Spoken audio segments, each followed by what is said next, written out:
Sir hi sir. Hi sir, చెప్పండి sir మీ పేరు? నా పేరు మధుసూదన్ రెడ్డి. సార్ ఏపీలో ఎలక్షన్స్ అయితే స్టార్ట్ అయిపోయినాయి. ఎవరి మట్టుకు వాళ్ళ ప్రసారం తగ్గట్లేదు. ఒక పక్కన ఎన్డీఏ కూటమికి వస్తున్నారు, ఒక పక్కన జగన్మోహన్ రెడ్డి సింగిల్గా వస్తున్నారు. మనకి 5 సంవత్సరాల పరిపాలన చూసుకుంటే సంక్షేమం అభివృద్ధి గురించి మీరు ఏం చెప్తారు? జగన్ గారు బాగానే చేశారు. మరి వీళ్ళు కూడా అదే చేస్తూ ఉంటారు. మరి జనం ఎవరు నమ్ముతారు? ఆల్రెడీ వచ్చే పథకాలు కొనసాగిస్తామని జగన్ గారు చెప్తున్నారు. మరి ఈయన కొత్త చేస్తానంటున్నాడు. మరి జనాలు ఇప్పుడు ఉన్నాయి రన్ అయితే మంచిది కదా, మరి కొత్తవి ఎందుకు? విద్య వైద్యం అన్నీ బాగానే ఉన్నాయి జగన్ గారి ద్వారా.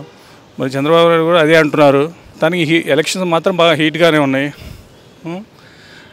మరి జగన్ చెప్పింది జనాలు నమ్ముతారు. మరి చంద్రబాబు గారు చెప్పింది నమ్మరు, జనాలకు తెలియాలి. ఆ 3 క్యాపిటల్స్ విషయంలో ప్రామిస్ చేసి మాట తప్పేసి చెప్పేసి అంటున్నారు కదా సార్. ప్రతిపక్షాలు విమర్శిస్తున్నాయి, సామాన్య ప్రజలు కూడా విమర్శిస్తున్నారు. క్యాపిటల్ లేని రాజధానిగా 3 క్యాపిటల్స్ అంటే ముందు అసలు స్పెషల్ స్టేటస్ ఇవ్వలేదు కదండి. ఏపీకి ఇస్తే కదా, సెంట్రల్ గవర్నమెంట్ ఇవ్వలేదు. అంతకుముందు 2014లో గెలిచారు, అప్పుడు కూడా ఇవ్వలేదు స్పెషల్ స్టేటస్. ఇప్పుడు కూడా ఇవ్వలేదు. అసలు దాని గురించి చెప్పలేదు. ఏపీకి లబ్ధి పొందే ఏవి చెప్పట్లేదు కదా వీళ్ళు, కూటమి వాళ్ళు చెప్తే కదా జనాలు నమ్మేది. టీగా ఒక చోట క్యాపిటల్ పెట్టడం అంతకంటే పిచ్చి పని ఇంకోటి లేదు. హైదరాబాద్లో చేసిన పని అదే కదా, జగన్ గారు చెప్పేది అదే కదా. 3 చోట్ల అభివృద్ధి చేస్తామంటున్నారు కదా, అది కూడా జనాలు ఆలోచించాలి కదా. మళ్ళీ హైదరాబాద్ పరిస్థితులు రాకూడదు కదా. వైజాగ్లో ఆల్రెడీ వైజాగ్ గురించి స్పెషల్గా చెప్పగలదు. ఆల్రెడీ అభివృద్ధి చెందిన వైజాగే సార్. బట్ అక్కడ రుషికొండను కూల్ చేసి ప్యాలెస్ కట్టుకున్నామని చెప్పేసి అంటున్నారు కదా. కొండల మీద హైదరాబాద్ అన్ని కొండలన్నీ ప్యాలెస్లే కదా హైదరాబాద్లో ఉన్నాయండి. మరి రుషికొండ ప్యాలెస్ ఎట్ అవుతుందండి? వైజాగ్ ఏపీకి ఒక అసెట్ లాంటిది. దాని మీద తక్కువ పెట్టుబడితో వైజాగ్ని డెవలప్ చేసుకోవచ్చు. అది మంచి పద్ధతే కదా. అది ఎందుకు ఆ సైడ్ ఆలోచించట్లేదు? మహానగరాలు ఎట్లా కట్టలేము. అసలు స్టేట్ అనేది లోడ్ బడ్జెట్లో ఉంది కదా. అలాంటప్పుడు అది పిచ్చే ఆలోచనే నాకు తెలిసి. పవన్ కళ్యాణ్ గారు పిఠాపురం నుంచి పోటీ చేస్తున్నారు సార్, ఎంత మెజార్టీ రావచ్చు? పవన్ కళ్యాణ్ అసలు సినిమా యాక్టర్ అంతే అండి. పవన్ కళ్యాణ్ రాజకీయాలు పనికిరాడు. అతను ఏం మాట్లాడుతున్నాడు? అంత మనిషి ఒక మీ సీమను పట్టుకొని ఆ స్థాయిలో మాట్లాడకూడదు, తప్పది. అసలు అంత కుళ్ళు ఎందుకు మనిషికి? జనాలు నమ్మితే ఓట్లు వేస్తారు నీకైనా. నువ్వు ఈ విధంగా జగన్ తిడితే నీకు ఓట్లు పడవు కదా. కష్టం అండి గెలవడు. గారే 3 పిల్లల గురించి మాట్లాడదు కదా సార్ అని చెప్పేసి అంటున్నారు. పెళ్ళాలే ఉంది, పెళ్ళాలు. మరి నువ్వు సరిగ్గా మాట్లాడితే అందరు సరిగ్గా మాట్లాడతారు. నువ్వు సకంగా లేవు. నువ్వు రాజకీయాల్లోకి వచ్చాడు, ప్రజా జీవితంలోకి వచ్చినప్పుడు నువ్వు మరి ప్రూవ్ చేసుకోవాలి కదా. నువ్వే సరిగ్గా లేకపోతే ఇంక జనాలు ఏం చెప్తావు? నువ్వు సినిమాలు కాదు కదా జీవితం అంటే. సినిమాలు 3 గంటలు నిండుగా ఉంటుంది. జీవితం అది కాదు కదా, రియల్ అది వేరు కదా. సర్వేలో టీడీపీకి అనుకూలంగా ఉన్నాయి. ప్రశాంత్ కిషోర్ సర్వేలో ఎంతవరకు నిజమంటారు? ప్రశాంత్ కిషోర్ సర్వేని ఎవరు నమ్మట్లేదండి. ఇప్పుడైతే పోటీ అయితే గట్టిగానే ఉంది. జగన్ నమ్మితే జగన్ ఓటేస్తారు. చంద్రబాబు నాయుడు ఆల్రెడీ 2014లో చెప్పి ఆయన 14 సంవత్సరాలు చేశాడు. మరి ఆయన నమ్మరా అనేది ఎలక్షన్ తర్వాత తెలుసుద్ది. లోకేష్ గారు మంగళగిరి నుంచి పోటీ చేస్తున్నారు. గత ఎన్నికలతో కంపేర్ చేసుకుంటే ఇప్పుడు చాలా చేంజెస్ వచ్చినాయి. ప్రతిపత్తులకు కూడా ధీటుగా సమాధానం చెప్తున్నారు. ఆయన విజయ అవకాశాలు ఎలా ఉన్నాయి సార్? మీడియాలో హైప్ ఇచ్చుకుంటే కాదు కదండి, జనాల్లో ఏముండాలో తెలియదు. మనకి లోకేష్ గురించి తెలియదు. ఆయన మరి లోకేష్ గురించి మనకైతే తెలియదండి. అక్కడ పరిస్థితి అక్కడ లోకల్స్కి తెలుస్తుంది. వైసీపీలో కొంతమంది ఫైర్ బ్యాండ్లు ఉన్నారు సార్. కొడాలి నాని అవ్వచ్చు, రోజా, మంత్రి పెర్ని నాని, అంబటి రాంబాబు, అనిల్ కుమార్ యాదవ్ ఈసారి గెలిచే అవకాశం ఉన్నాయంటారు సార్ మీరు? గెలిస్తే అంటే గెలుస్తారండి, దానికి ఏముంది. పోటీ అనేది డిఫికల్ట్గానే ఉంది. మరి కూటమి కట్టారు కదా. మరి జనాలు జగన్ నమ్మితే అంతా జగన్ పథకాలు నమ్మితే జగన్కే ఓటేస్తారండి. ఇంకా వీళ్ళంతా అంటే ఓకే, ఎవరి సీట్లు రావచ్చు సార్ ఈసారి వైసీపీకి? వాళ్ళు వైనాట్ 175 అన్నారు కదా, మీరేమంటారు? పోటీ బాగా గట్టిగా ఉంది కాబట్టి బాగానే వస్తాయి. జగన్ మీటింగ్లకు వచ్చే జనాలు చూస్తే మరి ఇంత ఎండల్లో జనాలు వస్తున్నారంటే మీటింగ్స్కి మాత్రం జగన్ మీద నమ్మకం పెట్టుకోను కదా వస్తుంది.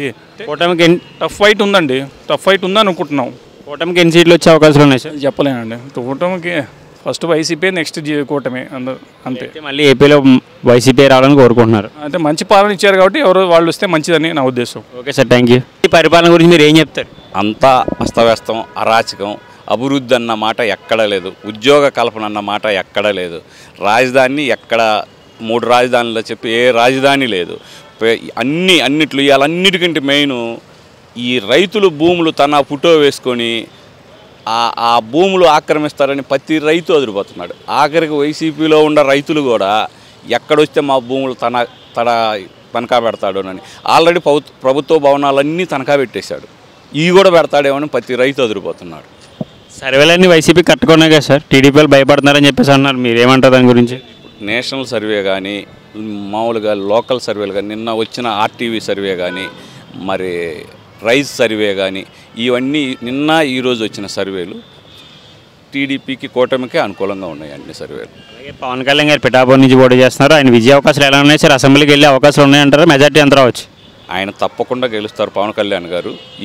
ఈసారి మెజార్టీ ఆయనకు 1,00,000 దాకా వచ్చిద్దని ఆ టీవీల్లో చెప్తుంటే మనం చూస్తున్నాం. అక్కడ అభిమానులందరూ బాగా ఇప్పుడు సినిమా వాళ్ళు మొత్తం వాళ్ళ కుటుంబం మొత్తం వెళ్ళారు అక్కడికి.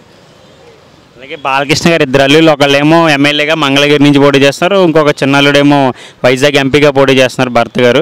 వీళ్ళు విజయ అవకాశాలు ఎలా ఉన్నాయి? లోకేష్ గారు గత ఎన్నికలతో కంపేర్ చేసుకుంటే ఇప్పుడు చాలా చేంజ్ వచ్చింది, ప్రత్యర్థులు కూడా గట్టిగా సమాధానం చెప్తున్నారు. సో ముందు మంగళగిరి నుంచి మొదలెడదాం. లోకేష్ గారు విజయ అవకాశాలు ఎలా ఉన్నాయి సార్? అసెంబ్లీకి వెళ్ళే అవకాశాలు ఉన్నాయంటారా? తప్పకుండా వెళ్తారు. ఎందుకంటే ఓడిపోయినా కానీ ఎక్కడికి వెళ్లకుండా ఈ 5 సంవత్సరాలు అక్కడే ఉండి అన్నీ తానే చూసుకుంటా మీకు అక్కడ ఈ క్యాంపులు పెట్టడం కానీ, మరి పేదలకి అన్నదానం అవి పెట్టడం కానీ, ఎన్టీఆర్ క్యాంటీన్లు కానీ, ఆరోగ్యపరంగా అన్ని విధాలుగా అందరికీ అండగా ఉన్నారు అక్కడ లోకేష్ గారు. ఈసారి అక్కడ తప్పకుండా లోకేష్ గారు కాదు, గుంటూరు జిల్లా, కృష్ణా జిల్లా రాజధాని ఎఫెక్ట్ అనేది ఇప్పుడు కనపడదు. అది నీకు ఎందుకు కనపడదంటవా?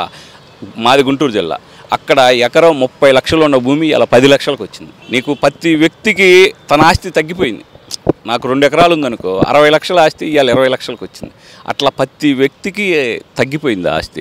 అదేను ఉద్యోగాలు, మెయిన్ ఉద్యోగ కల్పన. ఇప్పుడు ఈ అమరావతి అనేది ఉంటే కొన్ని హాస్పిటల్స్, కొన్ని కంపెనీలు, కొంత ఉద్యోగ కల్పన ప్రతి ఒక్కడికి ఉద్యోగ కల్పన అనేది ప్రతి ఒక్కళ్ళకి అవసరం. ఉద్యోగ కల్పన లేకపోవటం బాగా. కాకపోతే నేను డబ్బులు ఇస్తున్నా అంటున్నాను, అప్పు తెచ్చి డబ్బులు ఇవ్వటం. నువ్వు ఇప్పుడు ఒక కుటుంబం అప్పు తెచ్చి ఎందాక నడుపుతావు? స్వశక్తి. ఇప్పుడు ఒక కుటుంబంలో 4 ఉన్నారు, 4 సంపాదించుకొని ఒక 100 రూపాయలు, ఒక 50 రూపాయలు ఖర్చు పెట్టి ఒక 50 రూపాయలు మిగిలించుకుంటే ఆ కుటుంబం ఎట్టుంటుంది? అట్ట కాకుండా 100 రూపాయలు అప్పు తెచ్చుకొని 100 రూపాయలు తింటా అట్ట ఎన్నాళ్ళని తినగలుగుతాం? అప్పు తెచ్చుకొని ఎన్నాళ్ళని తినగలుగుతాం? చివరికి అప్పిచ్చేవాడు, మళ్ళీ తిరిగి వాళ్ళకి అప్పిపోతే తిరిగి అప్పిచ్చేవాడు ఉండగా మనకి. అట్లా ఉంది ఏపీ పరిస్థితి. అలాగే మీరు మేనిఫెస్టోలు చూసుంటారు, ఉమ్మడి మేనిఫెస్టో ఒకటి, వైసీపీ మేనిఫెస్టో ఒకటి. కొత్తగా మీకు నచ్చిన అంశాలు ఏమైనా ఉన్నాయంటారా 2 పార్టీల్లో? 2 పార్టీ అంటే మెయిన్ ఒకటే. ఇప్పుడు తాత్కాలికమైన పథకాలకి డబ్బులు కన్నా భవిష్యత్తు పథకాలు. ఎందుకంటే మెయిన్ ఉద్యోగ కల్పన అనేది ప్రతి ఒక్క ఎంప్లాయీకి, చదువుకుని ఇప్పుడు ఎంతమంది చదువుకున్న పిల్లలు ఉన్నారు వాళ్ళందరికీ ఇప్పుడు మా బోటోళ్ళు ఎంతమంది హైదరాబాద్లో ఇవాళ ఐటీ కానీ, సాఫ్ట్వేర్ కానీ, మెడికల్ కానీ, నాన్ మెడికల్ కానీ ఎన్ని డిపార్ట్మెంట్లు ఎంతమంది బతుకుతున్నారు. ఆంధ్ర వాళ్ళు కావచ్చు, తెలంగాణ వాళ్ళు కావచ్చు, అందరూ బతుకుతున్నారు. అట్లానే ఏదైనా ఒకటి అది అయితే దానివల్ల అన్ని ట్యాక్సులు వచ్చి ఆదాయం వచ్చి ఇప్పుడు హైదరాబాద్ డెవలప్ అయితే తెలంగాణ మొత్తం ఆదాయం పంచట్ల.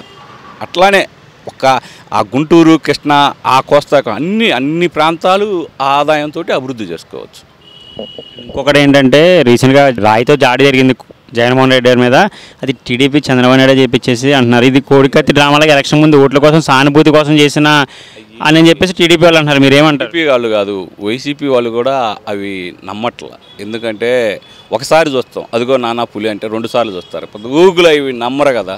నీకు ఎక్కడన్నా యాజిటేషన్ వచ్చిందా? రాయి తగిలితే ఎక్కడన్నా ఏమన్నా గొడవలు చేయటం అట్లా ఏముండదు. ఇంకా ఇవన్నీ ఏముండదు. అతనికి తెలిసిపోయి ఇంటెలిజెన్స్ రిపోర్ట్ ఉంటుంది. అందుకే మేనిఫెస్టోలో ఏమి అందరూ రైతులకి ఏదన్నా రుణమాఫీ చేస్తాడేమోనని ఆశపడ్డారు. అవి కూడా ఏం పెట్టాల. ఎందుకు తెలిసిపోయింది అతనికి, మనకు లేదు అవకాశం ఎందుకు అని చెప్పి చేశాడు. అలాగే ఈసారి వైసీపీ పార్టీకి ఎన్ని ఓట్లు రావచ్చు? అలా వైనాట్ 175 అన్నారు కదా, మీరేమంటారు? అది ప్రజలు నిర్ణయిస్తారు. ఇప్పుడు ప్రజలు అభివృద్ధి చేసిన వాళ్ళకి, వాళ్ళ భవిష్యత్తుకి ఎవరు ఉపయోగపడతారా? ఇప్పుడు మనకి భవిష్యత్తు కావాలి. ఇప్పుడు మనం ఒక తల్లిదండ్రి ఉన్నాం, ఏం చూస్తాం? మన పిల్లల భవిష్యత్తు చూస్తాం. అట్టనే రాష్ట్రంలో ప్రజలు కూడా ఏం చూస్తారు? భవిష్యత్తు, ఉద్యోగాలు కానీ, అభివృద్ధి కానీ, ఏదైనా ఈ తాత్కాలికమైన ఈ వచ్చే కన్నా భవిష్యత్తు చూస్తారు ఎక్కువ శాతం. భవిష్యత్తు. కూటమికి ఎన్ని సీట్లు వచ్చే అవకాశాలు ఉన్నాయి?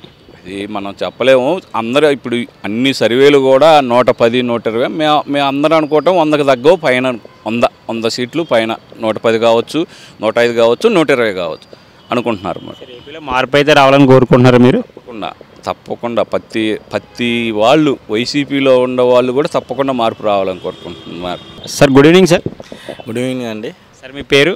నా పేరు ప్రశాంత్ కుమార్ అండి. సార్ ఏపీలో ఎలక్షన్స్ అయితే స్టార్ట్ అయిపోయినాయి, ప్రచారాలు ఎవరు ఎక్కిపోతున్నాయి, ఎవరు తగ్గట్లేదు. ఒక పక్కన కూటమి, పక్కన జగన్మోహన్ రెడ్డి సింగిల్గా వస్తున్నారని సింహంలా అని చెప్పేసి అంటున్నారు. ఆయన అభివృద్ధి సంక్షేమం గురించి మీరు ఏం చెప్తారు? 5 సంవత్సరాలు మీరు చూశారు ఆయన పరిపాలన.